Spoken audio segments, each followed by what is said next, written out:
Hello friends, welcome to exam bee. I am Sushil Ragade, ex manager Reserve Bank of India. और आपको पता है CB का ग्रेड ए का 2023 का एग्ज़ाम जनवरी में होने वाला है और इसके बारे में मैंने एक वीडियो भी बनाया था। ठीक है, मैं एक्चुअल डेट जो है अगर आपने देखा नहीं होगा तो अगले स्लाइड में है। तो यहाँ पर हम ये डिस्कस करेंगे कि why it is important to score 70+ marks in paper 2 of phase 1। तो ये देख के आपको लग सकता है कि सर आप 70 मार्क्स कैसे कह रहे हो, क्यों कह रहे हैं, क्योंकि कट ऑफ जो है वो तो 40 मार्क्स है। ठीक है, मैं इसका लॉजिक आपको एक्सप्लेन करता। और हम यहाँ पे देखेंगे कि किसी ने आरटीआई के मार्क्स, मेरा एक सेबी का यूट्यूब टेलीग्राम चैनल है, वहाँ पर किसी ने पोस्ट किया था। तो उसके जो मार्क्स है उन्होंने सिर्फ यूआर कैटेगरी का पूछे है मार्क्स, लेकिन उसमें अगर आप बाकी कैटेगरी के मार्क्स भी ऐड कर देंगे तो वो नियर अबाउट आसपास ही आपको वहाँ पर मिलेंगे। तो चलो वीडियो स्टार्ट करते हैं। तो यहाँ पर देखिए, मैंने एक वीडियो बनाया था कुछ दिन पहले जहाँ पर मैंने कहा था कि फेज़ 1 का जो टेंटेटिव डेट है वो है जनवरी के एंड में 2023 की हम बात कर रहे हैं, एंड फेज़ 2 जो होगा फरवरी के लास्ट वीक में होगा। तो ये एक टेंटेटिव डेट्स है।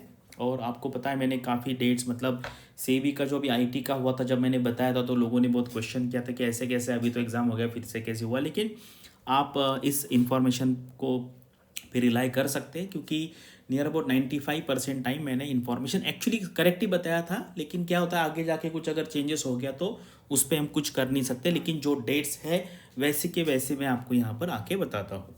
तो ये डेट है आपके सामने। तो आपके पास अभी नियर अबाउट 130-140 के आसपास डेज है पढ़ाई के लिए। तो अब आपसे चालू कर दीजिए, अदरवाइज़ क्या है, नोटिफिकेशन तो आपको पता है 40 से 50 दिन पहले आता है। अगर तब आप प्रिपरेशन चालू करेंगे तो कुछ टाइम नहीं मिलेगा। और ये एग्ज़ाम इतना आसान नहीं है। अगर आप आरबीआई नाबार्ड से भी देखें तो सबसे ज़्यादा डिफिकल्ट जो पढ़ाई है इस एग्ज़ाम की है।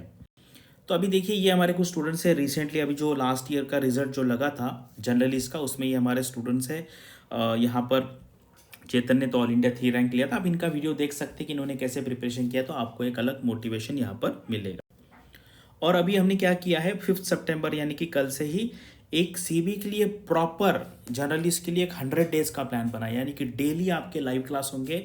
ये उसका एक जस्ट स्नैपशॉट है फर्स्ट 20 डेज का। बाकी जो है उसका स्क्रीनशॉट, मतलब जो डाउनलोड है पूरा पीडीएफ फाइल मैंने डिस्क्रिप्शन में कमेंट सेक्शन में दिया, वहाँ से आप यहाँ पे डाउनलोड कर सकते हैं। तो अब ये देखिए, ये आरटीआई का रिप्लाई है।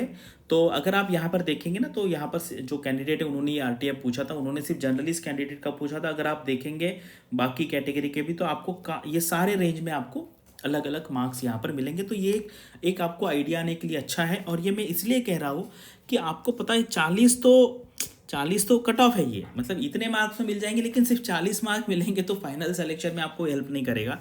मेरा कहने का मतलब ये है, अगर आप 70 देखो यहाँ से, और अभी ये भी नहीं पता ये सिर्फ फेज़ 1 के मार्क्स है, इसमें से कितने सारे आगे स्टूडेंट जाके फाइनल सिलेक्शन वो अलग बात है। लेकिन अगर आप पेपर फेज़ 1 में पेपर 2 में 70 से ज़्यादा अगर आप टारगेट करते हैं, इसका मतलब है, क्योंकि सेम सिलेबस फेज़ 2 में है, आपको पता है सेम सिलेबस पेपर 2 का, ठीक है, प्रीलिम्स में भी है और मेंस में भी है, यानी कि फेज़ 1 फेज़ 2 में।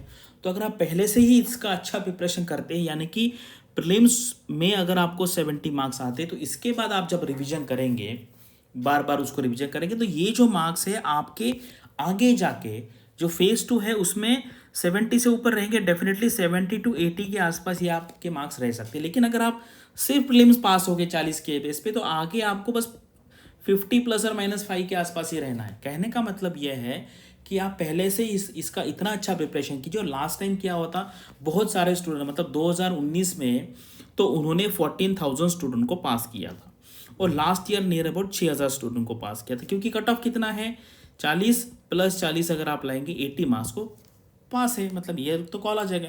लास्ट ईयर जो स्टूडेंट मुझे मिले, मतलब जो मुझे कह रहे थे कि सर मैंने कहा देखो आपको 40 मार्क आए तो भी आप कर सकते हैं, लेकिन अगर 60-65 मार्क्स आपको मिनिमम रहेंगे तो आपके जो चांसेस है आगे वो ज़्यादा रहेंगे। देखो किसी को डिमोटिवेट करने की बात है नहीं, जिसको 40 मिले वो भी आगे जाके अगर बहुत दिन रात मेहनत करेगा हो जाएगा।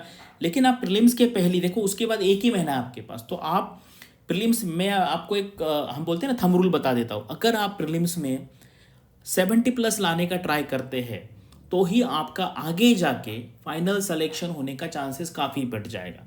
मैं ऐसे बिल्कुल नहीं कर रहा हूँ कि जिनको 40 मिलेगा उनका चांस बिल्कुल नहीं है, लेकिन एक थंब रूल है। प्रीलिम्स में देखो ये सारे स्टूडेंट्स, इन्होंने प्रीलिम्स में इतने अच्छे मार्क्स लाए, तो उसके बाद एक महीने में इन्होंने काफ़ी सारा प्रिपेयर करके आगे भी ज़्यादा मार्क्स लाए होंगे। तो कहने का पर्पज़ ये है, प्रीलिम्स में ही 70 to 80 मार्क्स लाने का ट्राई कीजिए, तभी आपका आगे जाके जो सिलेक्शन का प्रोबेबिलिटी वो बढ़ेगा, क्योंकि सेम सिलेबस है, इसी पे कुछ आपको न्यूमेरिकल्स की तैयारी करनी पड़ेगी और उसके बेस पे फिर हम फेज़ 2 में भी आप 70 to 80 मार्क्स ला सकते हैं। तो ये मुझे लगता है मैक्सिमम स्टूडेंट्स को ये बात क्लियर हुई होगी, लेकिन कुछ लोगों को ये समझ में नहीं आया होगा, क्योंकि वो कह रहे थे 40 तो कट ऑफ है। तो मुझे कमेंट सेक्शन में बताइए कि what I am trying to say, have you understood it और नॉट, वो मुझे कमेंट सेक्शन में बताइए।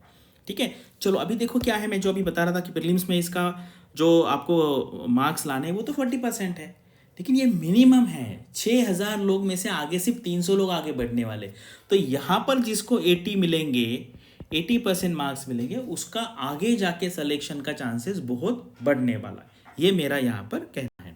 ठीक है, और अगर आप देखेंगे पेपर 2 में क्या होगा, पेपर 2 में अगर आप देखेंगे तो वहाँ पे इंग्लिश का भी पेपर है और आपका जर्नलिस्ट का भी पेपर है। जो प्रीलिम्स में हुआ था वो फिर से आपको मेंस में भी है, लेकिन यहाँ पर इसका वेटेज 66.6% है और इसका वेटेज 33.3% है। और इसके ऊपर मैंने अलग सा वीडियो बनाई, मतलब ये जो कैलकुलेशन है ये इतना आसान नहीं है, मतलब इसको फिर से 85% में कन्वर्ट करना है और इंटर 15 में से, वो काफ़ी कॉम्प्लिकेटेड प्रोसेस है। उसके ऊपर मैंने अलग सा वीडियो बनाया कि ये जो प्रोसीजर है फाइनल मेरिट लिस्ट बनाने की, वो कैसी, वो भी कुछ लोगों को समझ में नहीं आती है। तो उसका भी वीडियो का लिंक मैं डिस्क्रिप्शन में दे दूंगा, आप देख लीजिए कि फाइनल कट ऑफ किस तरीके से वो निकालते हैं, क्योंकि इस एग्जाम में वो काफ़ी डिफरेंट तरीके से, कि जनरली क्या होता है सब सब्जेक्ट को सेम वेटेज होता है, लेकिन यहाँ पे इन्होंने इंग्लिश का मार्क्स 100 आउट ऑफ 100 अगर किसी को मिलते तो वो 33 कंसिडर की जाएगी। पेपर 2 में अगर किसी को 100 आउट ऑफ 100 मिलते तो वो 66 कंसिडर किए जाएगी।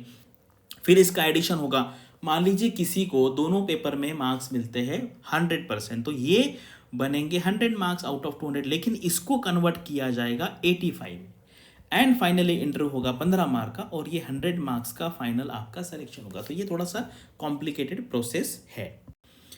तो अभी अगर आपको हमारा कोर्स ज्वाइन करना, लाइव कोर्स है, लाइव देखो, वीडियो तो रिकॉर्डेड है ही है, लेकिन डेली लाइव है। डेली क्लास करने का मतलब है और 100 डेज का टाइम टेबल का मतलब है कि आपके पढ़ाई में एक डिसिप्लिन आ जाएगी। अदरवाइज कभी पढ़ाई की तो की, नहीं की तो नहीं की, ऐसा नहीं होना चाहिए।